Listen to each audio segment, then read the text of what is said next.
Imagine if you could buy an electric car you never needed to plug in. No sitting here at chargers, endlessly scrolling through your phone waiting for it to charge. You just get in it and drive. Imagine an electric car where you never have to deal with third-party chargers and getting them to initialize and getting them to accept your payment and start the charging process. Imagine an electric car that you fill up like a gasoline car, but is silent and efficient and super, super innovative. Well, that's what this is. The new Toyota Mirai. It is an electric car, but you fill it up with hydrogen. So here are the basics on how the hydrogen fuel cell works. In the back, there are 3 tanks that hold the hydrogen at over 10,000 psi.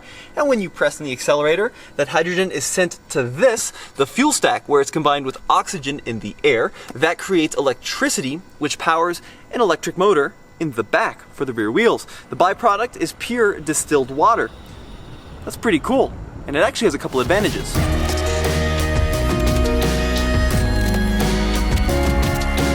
The first advantage is that you're not lugging around a massive battery. Tesla has something like 100 kilowatt hours worth of battery in it, depending on the model. This one has just 1 kilowatt hour. The next advantage, cold weather performance. Unlike a typical battery electric vehicle, hydrogen cars do pretty darn well in cold weather. You don't get that massive range loss like you might experience in a full electric. And then we've got longevity. It appears that these hydrogen powered cars are very long lasting. They don't suffer the same battery degradation that you'd find on a full electric. But probably the biggest advantage to a hydrogen powered car is you don't need a place to plug it in.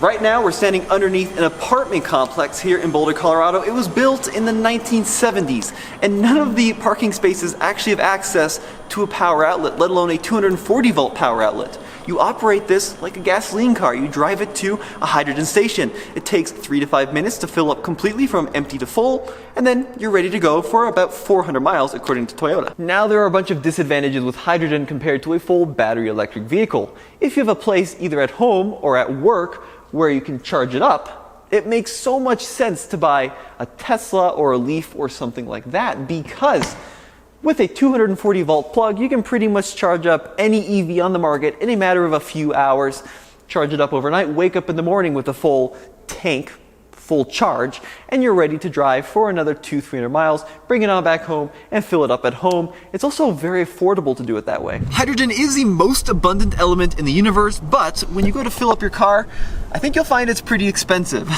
So, for a full tank, it's about $70 to $80 at current prices, which is like $14 to $16 per kilogram. It's got a capacity of 5 kilograms.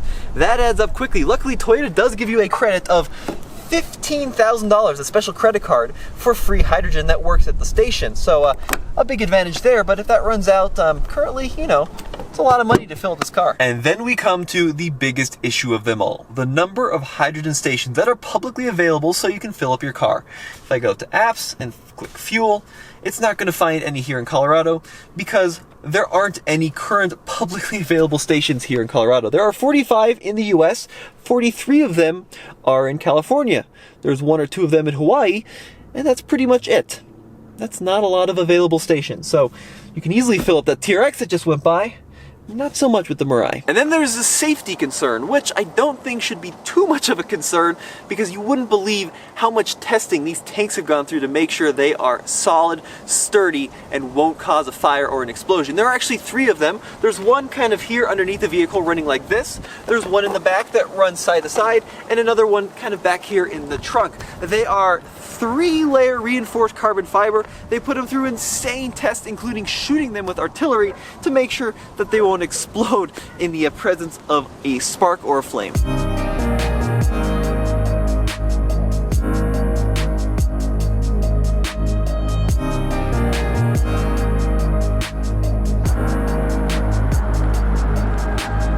So what's it like to drive a hydrogen fuel cell vehicle? Well, it's remarkably normal. You get in it, you push a power button, you select drive, and off you go.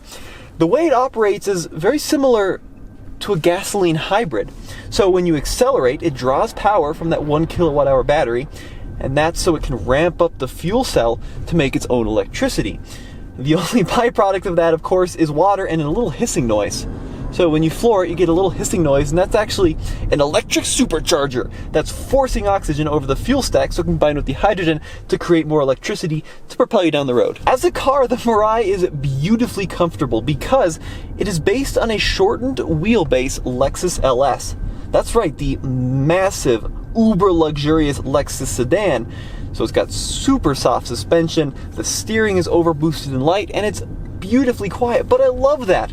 Why does my Tesla have to be so firm? Why does it have to be so aggressive? All we do in America is drive for short distances in straight lines. And that's where the Toyota is beautiful, because it's soft, it's squishy, it's compliant. It's exactly what you need. I will say that even though the Mirai is a very comfortable car, it's not a very fun car to drive. It kind of drives like a cross between an S-Class and a Prius, to be brutally honest with you. And performance-wise, it's probably more in line with the Prius. It only has 182 horsepower, and when you really put your foot into it, it goes okay, but I timed a 0 to 60 up here to mile above sea level at 8.1 seconds, which isn't exactly Tesla Model S plaid territory.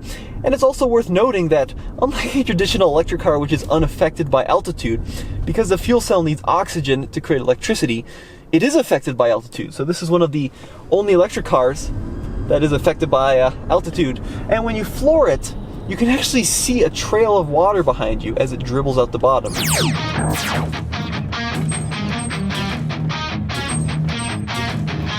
So here are the good and the bad things about the Toyota Mirai, the gadgets and gizmos. It is a beautiful car, absolutely stunning. It's got this gorgeous, almost A7-like rear profile, but weirdly enough, it actually has a trunk.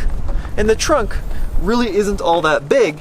And worst of all, the seats don't fold down, I assume because there's some kind of tank or some kind of plumbing in the way. So not really all that practical. Then we've got the coolest button here, the H2O button. This purges the system of excess water. The idea being, if it's cold outside, you don't want it to kind of dribble into your garage when you turn it off. Purge it before you get into your garage so that you don't turn your house into an ice skating rink. Then we've got the shifter, a button for park. Then you use this weird toggle thing to go into reverse, neutral, drive, and BR. That's your regenerative braking mode. Pull that down when you're going down steep mountains. It will actually engage the motor to put more electricity back into the battery. Extra regen. One thing I really dislike in the Mirai is the obnoxious volume control. You've got a button for power on the radio, but you actually have to push up and down here in the volume buttons. It'd be so much better to just have a knob. This is a nice feature, a large wireless charger that accommodates even the largest iPhones. Here in the Mirai, we have a bunch of different drive modes, including a sport mode and a snow mode. They really don't do much, to be honest, though. This large 12.3-inch touchscreen display is really pretty good and really pretty usable, but one thing I dislike is the backup camera. Full 360-degree camera, but you can see it's a little bit distorted. This is an interesting feature. Do you see these little guys? These are explosive. That's right. This is a hood with kind of a built-in airbag feature. If you get into a collision with a pedestrian, the hood will actually pop up in the rear and act as kind of like a cushion, and there's a little light on the inside letting you know if it's gone off.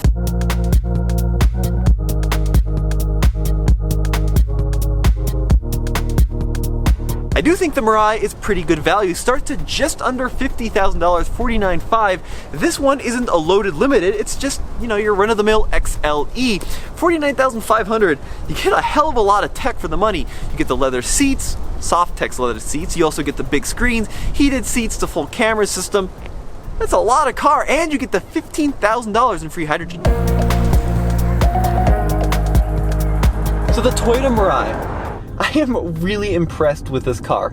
It's incredibly well made because it's a Toyota product, and when you consider all the technology that's going on underneath to get you down the road, it's amazing how normal it feels. It also has an 8-year, 100,000 mile fuel cell and battery warranty, so you know it's going to last a long time. I just wish that the infrastructure would build out. I mean, we need more of the stations for this to be a real car. There are 45 stations in the US, which of course is not nearly enough for this to make sense for most people. But when you consider that this starts at $49,500 for the amount of tech and luxury and just quality you get, the tech is here, folks. We just need the infrastructure to be here as well, because I think a lot of folks would much rather have this over something like a Tesla. Well, as always, this has been Tommy with the Fastlane Car. Check out TFLcar.com for the latest and greatest in new car reviews. Man, I'm gonna keep driving this puppy until they have to stick it on a truck and bring it back to California.